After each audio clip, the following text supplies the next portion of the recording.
As I stood at the door, suitcase in hand, excitement bubbling within me for the vacation ahead with my daughter, a message suddenly came through. You won't be joining us on our trip to Europe. My husband would rather this vacation be a time for our family to come together. They chose to take only my father-in-law and mother-in-law with them, leaving me behind. After I took care of the expenses for their new home, I decided to halt all the payments and put it up for sale. What transpired when they returned home will leave you in disbelief. Before we move forward, we invite you to subscribe to the channel and share your location in the comments below. As I carefully folded my beloved travel shirt, a sudden buzz from my phone interrupted the quiet of the night, resonating against the nightstand.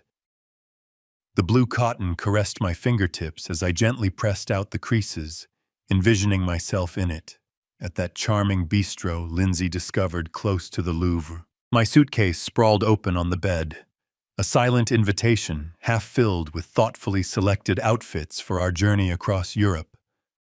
The weather app promised bright sunny skies in Paris, ideal for the walking tours I had carefully printed and stowed away in my carry-on. I found myself softly singing a classic tune as I weighed the choice between my brown leather shoes and my trusty walking sneakers. The tickets to Charles de Gaulle rested on my nightstand alongside my passport, both items pristine and prepared just 6 hours until I would embark on my journey. My heart was alive with that familiar flutter of excitement before the journey intertwined with a hint of nervous energy. The phone vibrated once more. Lindsay's name flickered to life on the screen. I placed the shirt aside and grabbed my phone, anticipating updates on my flight or a reminder about our airport rendezvous. Instead, I stumbled upon words that sent a chill through my veins. It seems you won't be joining us on our trip to Europe. My husband believes it's best for this vacation to remain a family affair. I read it once, then twice, then a third time, my thumb lingering over the screen, as if it could somehow alter the message if I just held on a moment longer. The sweater I was on the verge of folding hung in the air, my thoughts racing to comprehend the scene before me. Only those who are family. The words echoed in my mind, relentless and unyielding, like a song stuck on repeat. I was her dad. This trip had been meticulously planned by me. I had purchased the tickets, explored the dining options, and meticulously crafted the itinerary during numerous late-night planning sessions. What did it mean to have family only when you were speaking with your own father? I sank onto the edge of the bed, the suitcase lying wide open next to me. My hands quivered ever so slightly as I crafted the only reply I could muster. All right. The heaviness of disappointment pressed down on my heart, a relentless burden. I surveyed my bedroom, taking in all the careful arrangements I had made for a journey that was destined to remain a dream. The small bottles of toiletries were neatly arranged on my dresser, the guidebooks adorned with bright yellow sticky notes, highlighting the spots we intended to explore. The camera I purchased just for this vacation remains untouched in its box. I shut the suitcase with intentional, measured motions. Every click of the latches echoed with a sense of finality in the stillness of the room. As I dialed the airline, I found myself immersed in the soothing strains of hold music, patiently awaiting the moment to cancel my ticket. The customer service representative was understanding, yet prompt in their assistance. "I'm truly sorry to learn about your shift in plans, she remarked, and I couldn't help but wonder if she sensed the disappointment woven into my tone. Later, I found myself in my living room gazing at the travel brochures strewn across my coffee table. The house seemed more desolate than ever, wrapped in a silence that echoed in my ears. In the quiet of the suburb, the sharp, persistent barking of Mrs. Peterson's dog pierced the stillness, drawing attention to something unseen in the distance. I grabbed a brochure, a shiny pamphlet detailing Roman architecture, and placed it gently on the end table.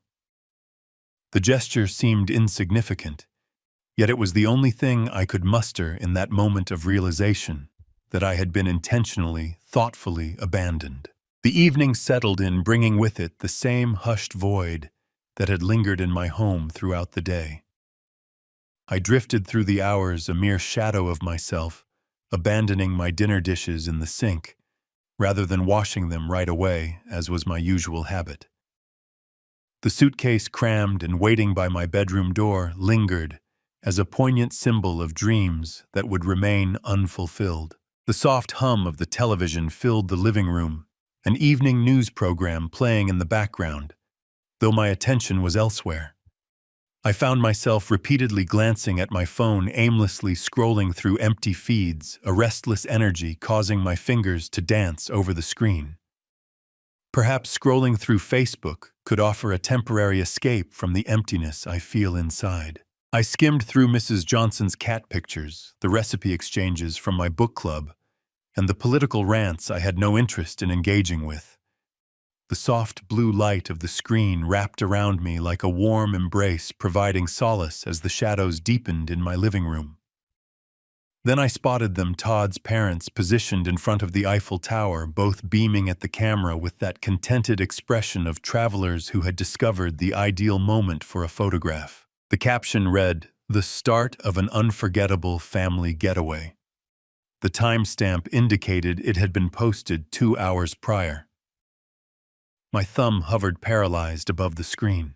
Perhaps they had embarked on a journey of their own.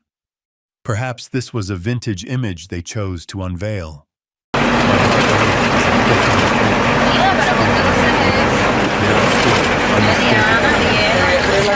identical setting, identical life.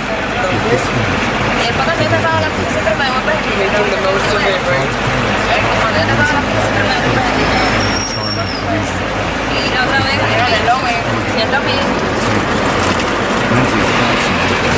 drop.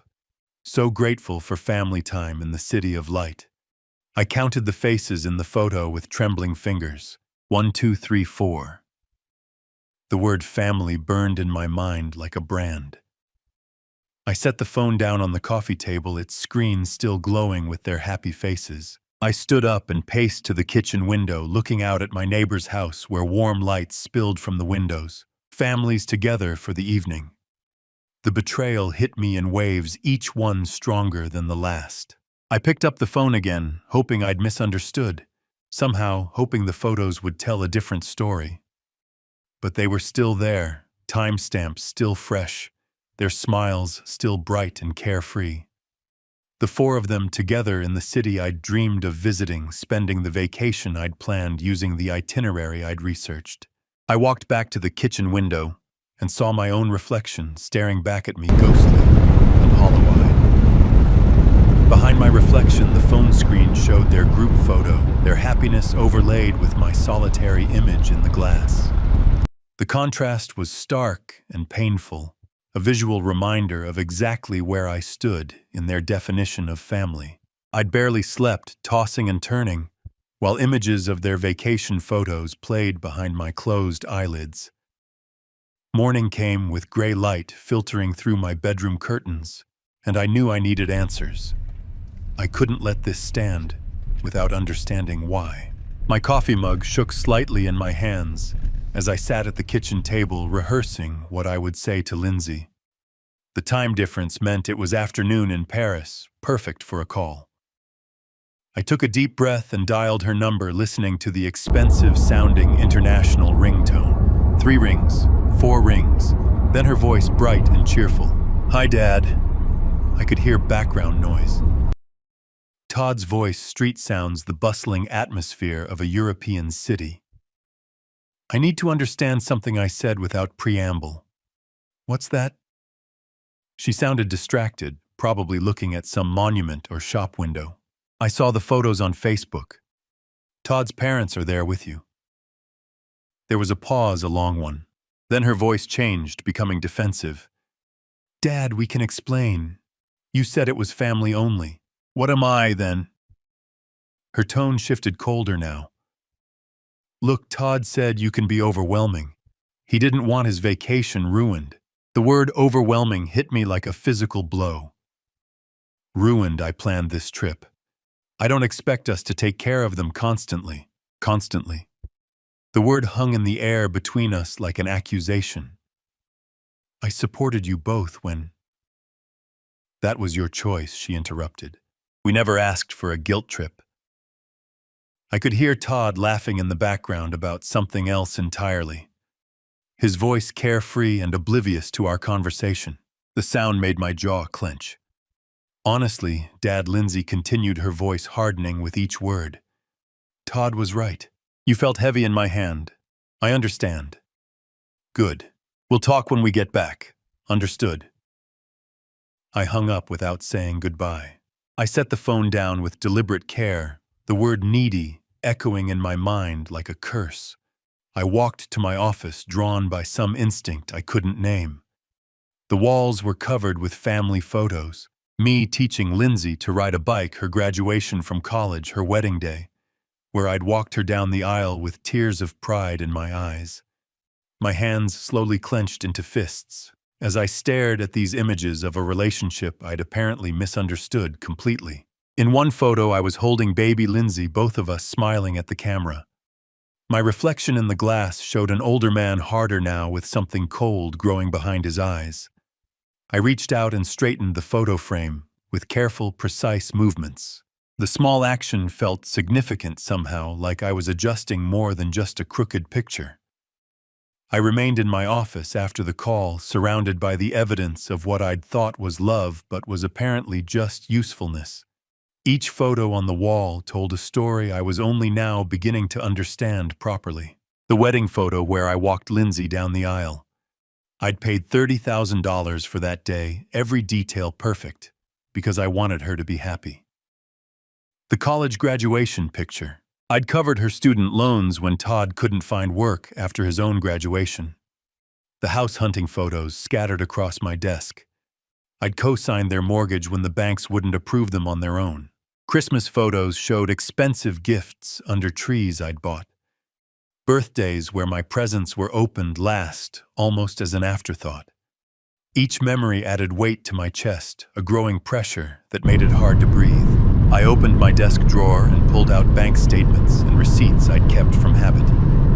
The down payment for their house, $80,000 from my retirement fund, my money I'd saved for my own future, car payments I'd taken over when Todd lost his first job, credit card bills I'd paid when they couldn't make ends meet, the vacation fund I'd been building for years, money that had bought their tickets to Europe.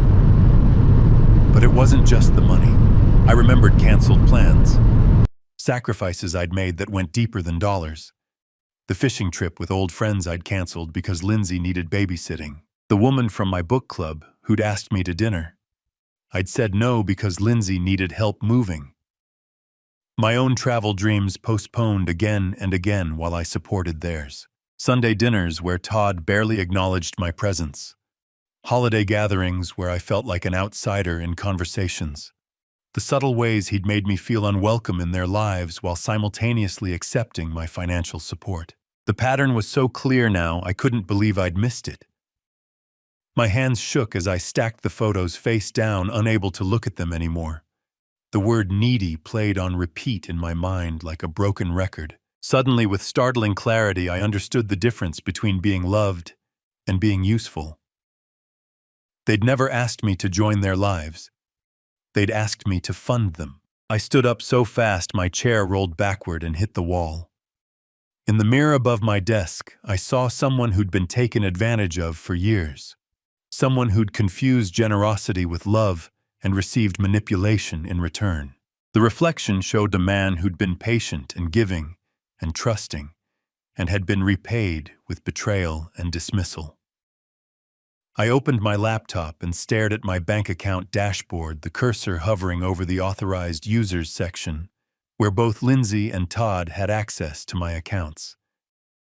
My finger trembled above the trackpad, one click away from changing everything, but I closed the laptop without clicking. The action suspended tension, building like a storm, gathering strength. Some decisions required more than impulse. Some decisions required planning. I sat in the heavy silence of my office, the laptop closed before me like a door I wasn't ready to open yet. The weight of years of manipulation pressed down on my shoulders, and I found myself staring at the family photos I'd turned face down. The quiet house seemed to hold its breath around me. Then my phone cut through the silence with that familiar ping of my banking app. I almost ignored it, expecting another routine spam notification about credit monitoring or promotional offers. But something made me pick it up, maybe just the need for any distraction from the dark thoughts circling in my mind. The screen showed account alert transaction processed. I opened the banking app with my fingerprint, half expecting to see my monthly utility bill or grocery store charge. Instead, the transaction details loaded like a punch to the gut. 7:45 Laos Le Bernardin Restaurant, Paris, France. The timestamp showed 2 hours ago, right around their lunchtime in Paris. My mind connected the dots with painful clarity. Lindsay had used my authorized user account to give me emergency access and she was struggling to get the irony burned in my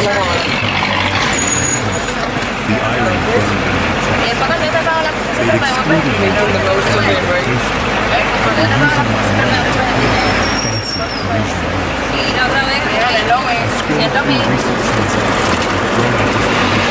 Hotel charges, shopping boutiques, tourist attractions, all on my card. All while Todd's parents supposedly paid their own way and didn't expect us to take care of them constantly.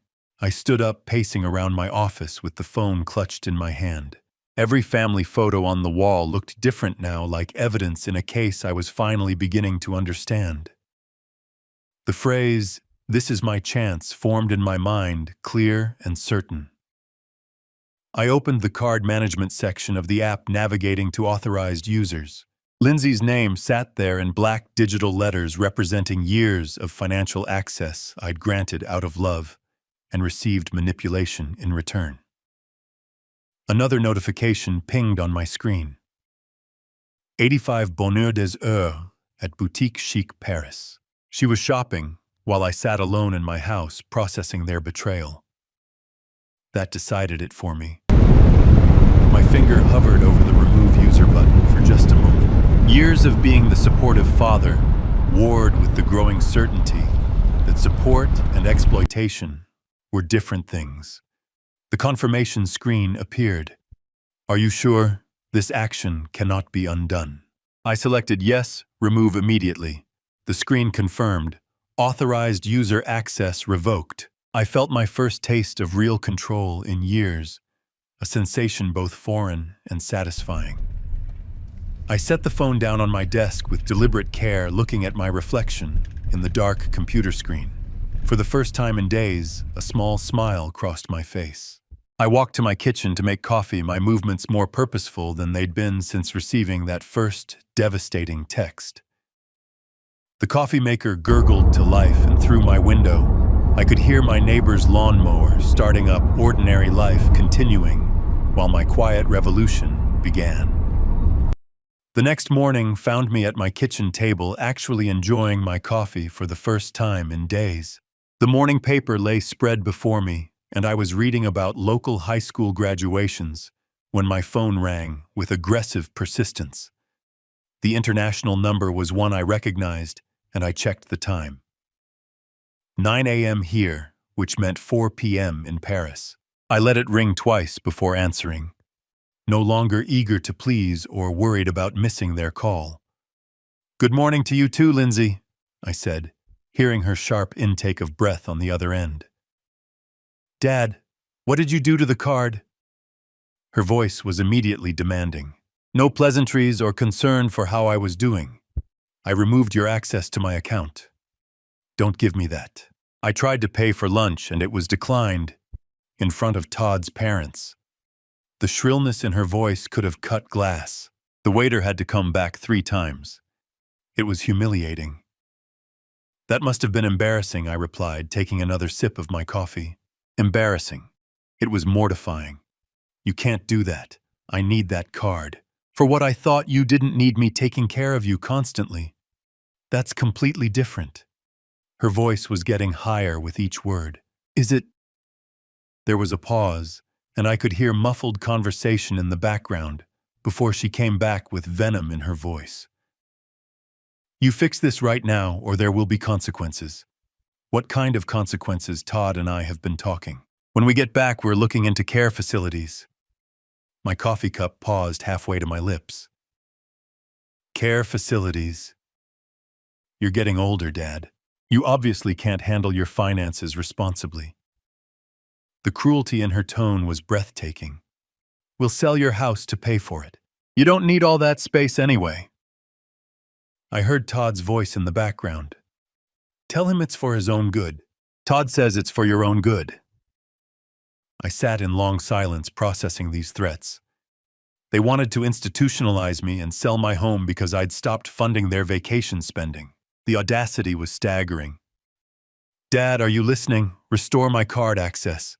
I heard every word. Good, so you'll fix it? No. What do you mean no? I mean no. Enjoy the rest of your family vacation. Dad, don't you dare. I hung up and set the phone face down on the table. My hands were steady as I took a long sip of coffee looking out my kitchen window at my well-maintained yard. This house I'd lived in for 30 years, paid off in full with my name alone on the deed. The house they thought they could sell to warehouse me somewhere convenient. I stood up with new purpose, leaving my coffee unfinished, and walked toward my home office with determined steps. There was work to be done. I pulled my house deed from the filing cabinet, spreading it across my desk, like a battle plan, but it wasn't my own deed I was studying. It was the second property document, the one for Lindsay and Todd's house on Maple Street. My name alone on the title, just as it had been since I bought it for them. I remembered the conversation 2 years ago. Just for the mortgage approval, sweetie, we'll transfer it to our names once everything's settled. They'd been too busy with their lives to handle the paperwork, always promising to get around to it next month, next season, next year. I found Marcus Chen's business card in my desk drawer. He'd sold me both properties, a trustworthy man who understood discretion. I grabbed my keys and headed for the door. The drive to his office took me through familiar Davenport streets. Mrs. Patterson waved from her garden as I backed out of my driveway, her friendly gesture a reminder of the ordinary morning this appeared to be. 20 minutes later, I parked at Chen Real Estate, housed in a converted Victorian that Marcus had restored with obvious care. Marcus looked up from his computer as I entered, surprise and pleasure crossing his features. Gary, good to see you. How's retirement treating you? I need to sell the Maple Street property quickly. He paused, his experienced eyes reading something in my expression. The house you bought for Lindsay, is everything all right? Everything's fine, I just need it sold. What's the market like? Marcus turned to his computer, pulling up comparable sales with professional efficiency. Market's hot right now, properties like that in that neighborhood, 180,000, maybe 90,000. The number hit me with satisfaction. I'd paid $130,000 2 years ago. How quickly are we talking? Marcus asked. As soon as possible. Price it to move. He pulled out listing paperwork, property inspection schedules, his movements practiced and reassuring. We'll need photos, maybe some staging. I can have my team there tomorrow. The house is currently occupied. Oh, will Lindsay be handling the showings? Lindsay's in Europe? I have keys. Marcus looked slightly confused, but professionally accepting. We discussed listing price, commission, closing timelines. I signed the listing agreement, my signature firm and decisive. I'll start marketing immediately, Marcus said. In this market, we could have offers within days. We shook hands, and I appreciated his professionalism, the way he asked no unnecessary questions. Walking back to my car, I felt lighter than I had in days. The classical music from my radio filled the silence as I drove slowly through downtown Davenport, seeing my hometown with new eyes. At a red light, a young family crossed the crosswalk, father carrying a toddler, mother pushing a stroller. I remembered when Lindsay was that age, before everything became about money and manipulation and what I could provide rather than who I was. I pulled into my driveway, and sat for a moment looking at my mailbox with Owens painted on it in faded letters. The name felt different now, like it meant something again.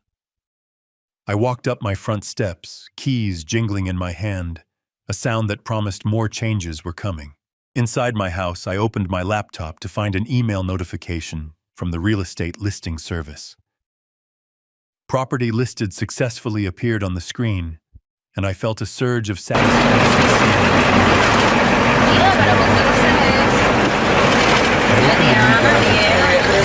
moving services data. Large corporate companies filled the first results. Making the most of it, right? I found Dave's honest moving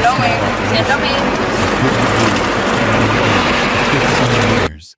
The kind of business where you talk to the owner, not a call center.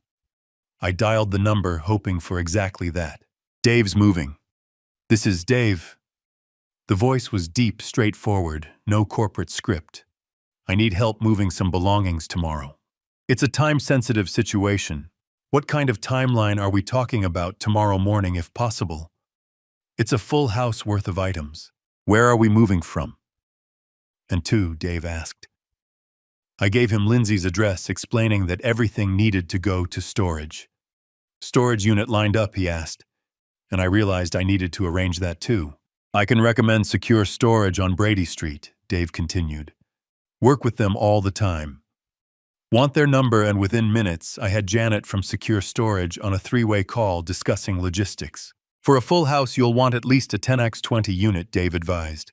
First month paid in advance. That's $120, Janet added. I'll take it. Could someone meet us there tomorrow?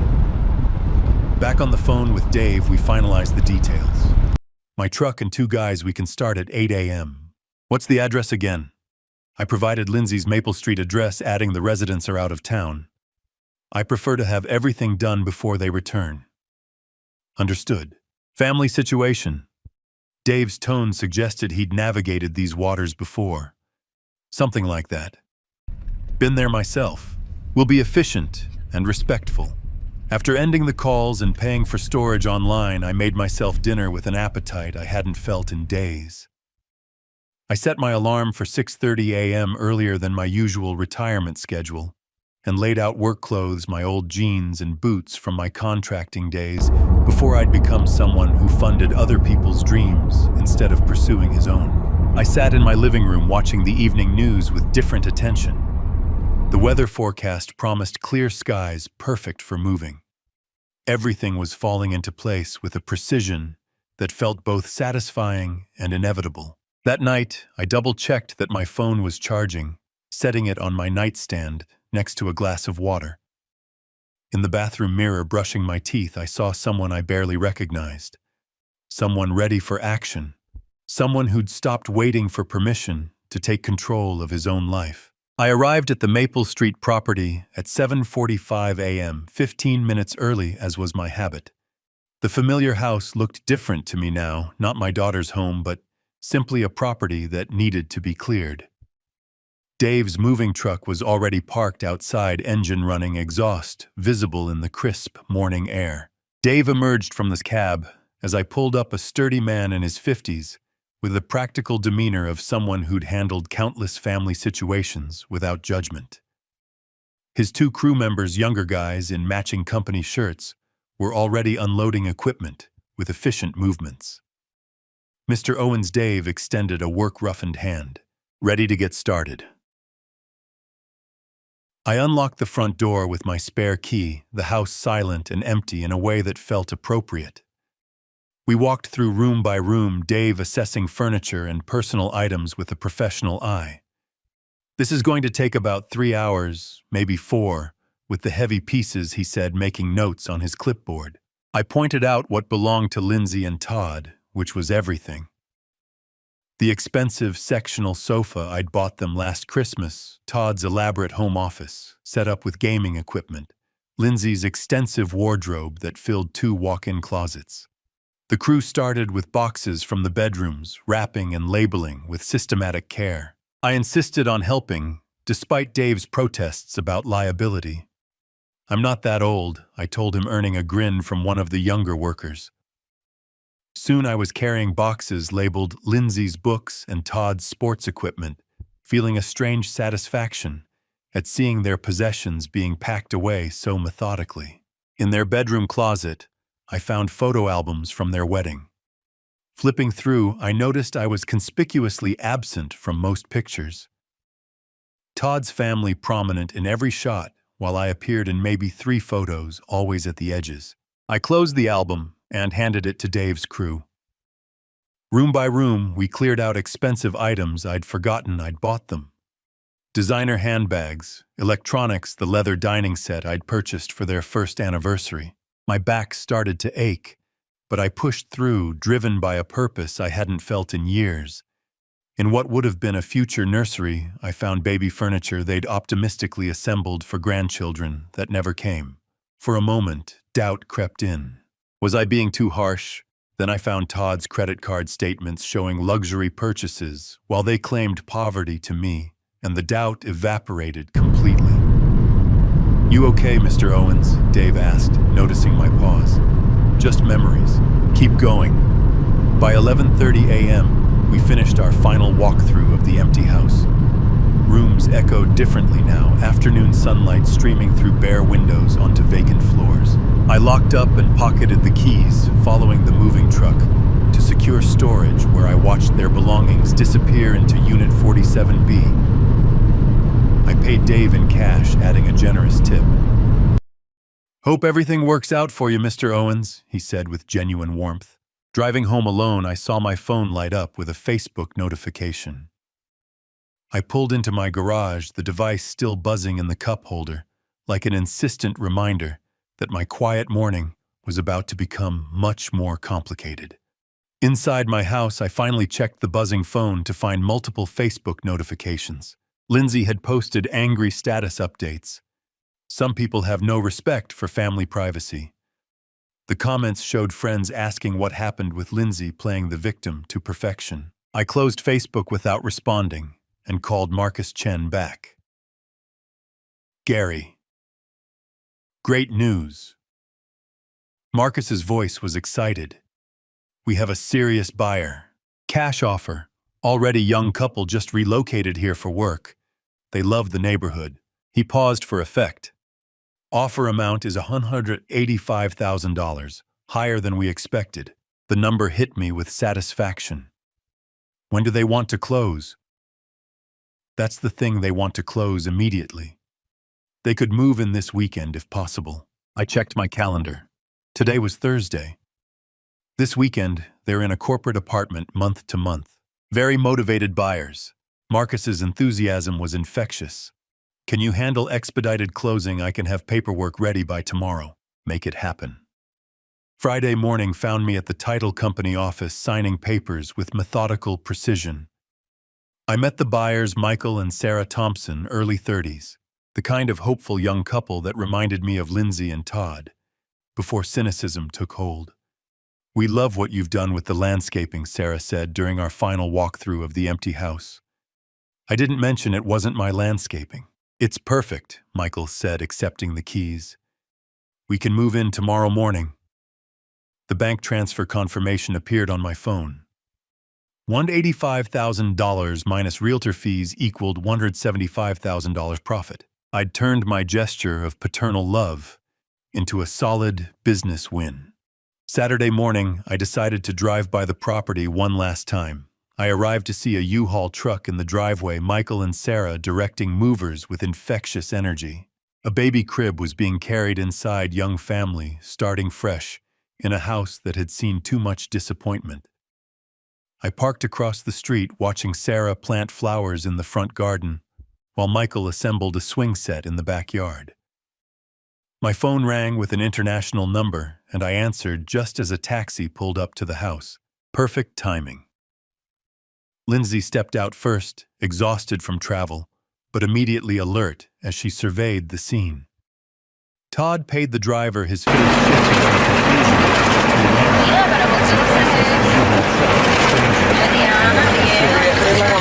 "Excuse me, Todd," called to Sarah, who looked up. Making the most of it, right?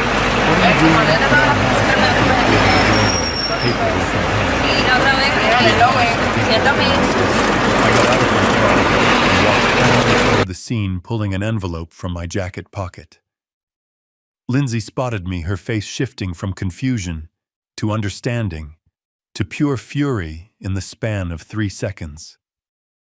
"Dad, what is going on here? Why are strangers in our house?" Lindsay's voice carried that sharp edge I'd grown tired of hearing. Michael and Sarah exchanged worried glances, Sarah still holding her gardening trowel, like she might need to defend her new home. "Sir, I don't know who you are," Todd said to Michael, "but you need to move your belongings out immediately." Michael held up his paperwork. "I have the deed right here. We closed yesterday. That's impossible. This is our house." Sarah's voice was small but determined. "Maybe we should call the police," I stepped forward, my voice carrying the calm authority I'd learned in my years managing construction projects. "That won't be necessary." Lindsay's tone turned demanding. "Dad, fix this now." I addressed Michael and Sarah first. "I'm sorry for the confusion. Please continue with your move-in." Then I turned to Lindsay and Todd. The house was sold because it belonged to me. Todd's face reddened. "What do you mean belonged to you?" "Check the original deed. It was never transferred to your names." Lindsay's voice rose to that familiar shriek. "You can't just sell our home." "I can sell my property," I replied evenly, "which is exactly what I did. This is theft. We'll sue you." Todd was practically shouting now. "With what money? I believe your credit cards were declined in Paris." Michael whispered something to Sarah, who nodded and started toward their front door. "Their front door now." "Please go inside," I told them. "This doesn't concern you." Lindsay's voice turned desperate. "Where are we supposed to live? Where are things?" I extended the envelope I'd been holding. Todd snatched it, tearing it open with angry fingers. He read aloud, "Secure Storage Unit 47B Brady Street." "Storage," Lindsay's voice cracked. "You put our life in storage. I preserved everything carefully. First month's rent is paid." Todd crumpled the paper. "This is insane. You can't do this to family. Family doesn't exclude fathers from family vacations." "That's completely different, is it?" Todd stepped closer, trying to intimidate through proximity. "We'll contest this. We'll fight you in court. The sale is legal. The property was mine." Lindsay's voice took on a persuasive edge, the familiar tone she'd employed since her younger days, whenever she desired something. "How could you betray your own child like this?" I gazed at her for what felt like an eternity. "How could you betray your own father like that?" Sarah stepped out of the house, her voice laced with worry. "Is everything okay?"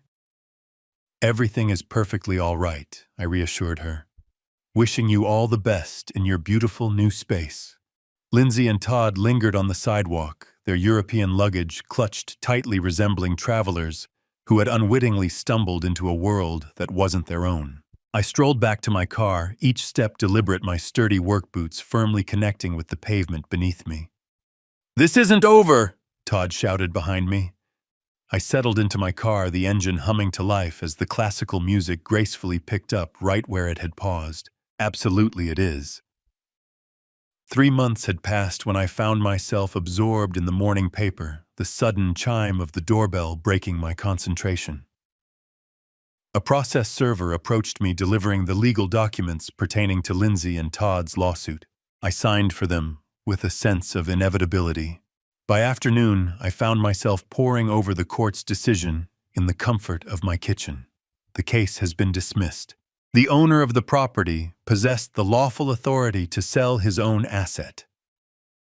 The judge approached the case with a meticulous eye, showing little compassion for their assertions. Todd and Lindsay had to bear the burden of their own attorney fees. My attorney reached out to me in less than an hour. "Clear win, Gary. There are no valid reasons for an appeal." A brief piece appeared in the community newspaper.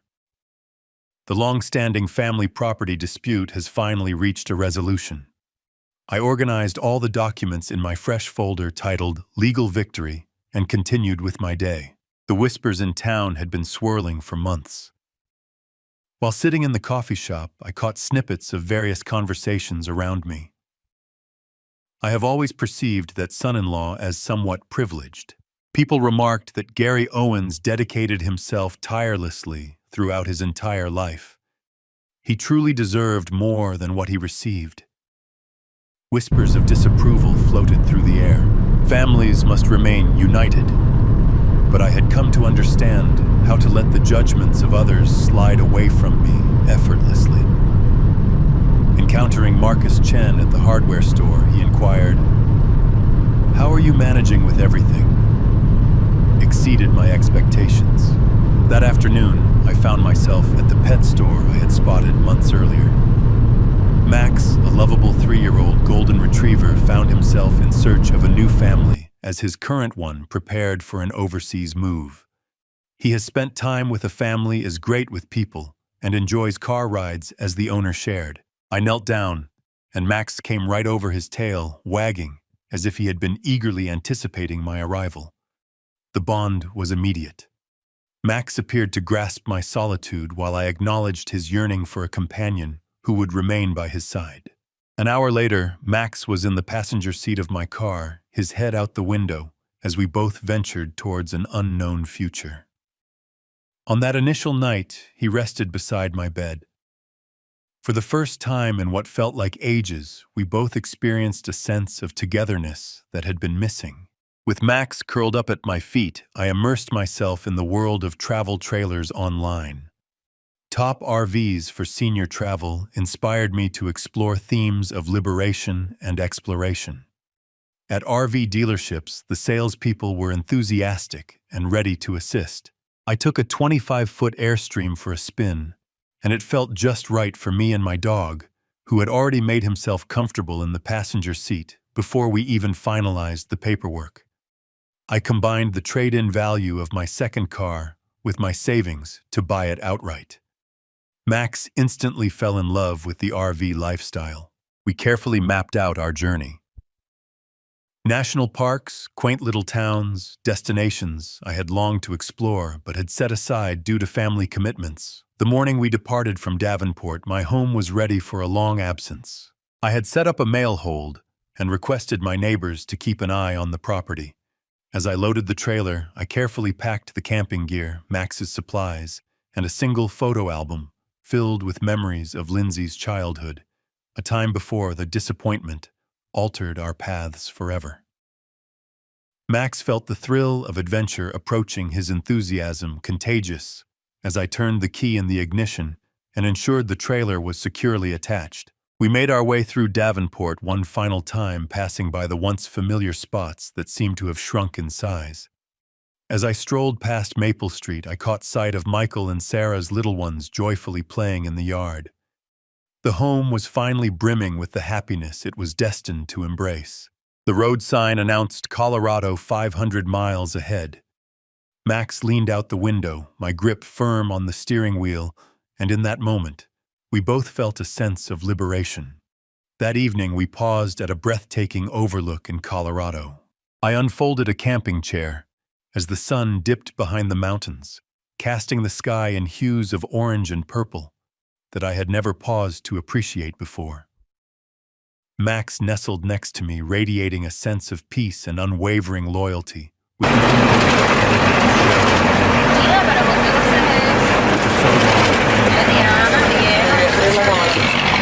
If this story resonated with you, I'd love for you to give this video the most of it, right? subscribe to the story.